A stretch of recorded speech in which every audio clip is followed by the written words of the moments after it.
There's new legislation aimed at putting the brakes on congestion pricing. If it goes into effect, then drivers are charged more for coming into Manhattan. This new bill would cut off all federal funds to New York. Yeah, it's a bipartisan, a two-state gesture, but it may not go far.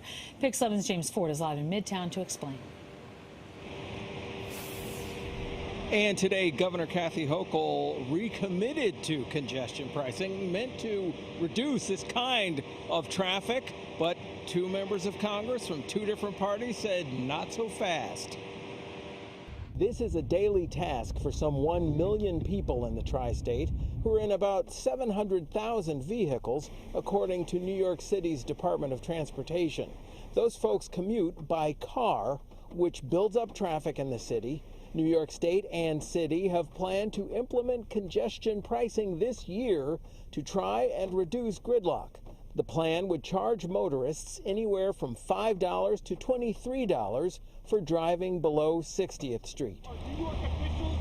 But at the entrance to the GW Bridge on Thursday, a Democratic member of Congress was joined by a Republican congressional colleague to say no. We'll freeze federal dollars sent each year to the MTA, which totals approximately $2 billion a year, if the agency decides to go forward. If you are going to move forward with this, then you don't need our federal dollars anymore.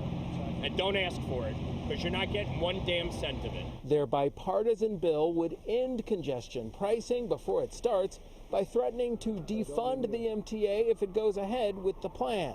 Public transit advocates are skeptical. The fact is Manhattan is the best served by public transit of anywhere in the United States. It's choking on traffic as it is, and we need actual solutions, not just grandstanding. The MTA says congestion pricing revenues would go directly to improve public transportation. Drivers we spoke with in personal cars all the way up to cargo trucks all had similar reactions. It's definitely a ripoff. Right now everything is so high. If you buy eggs, it's $4, $5.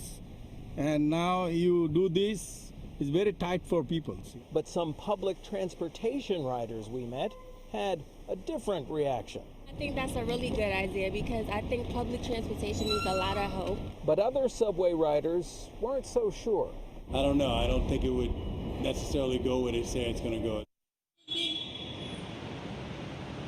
Now, the MTA said in a statement, in part, congestion pricing is good for the environment, good for getting fire trucks, buses, and delivery vehicles through the city, and good for the 90% of people who depend on mass transit.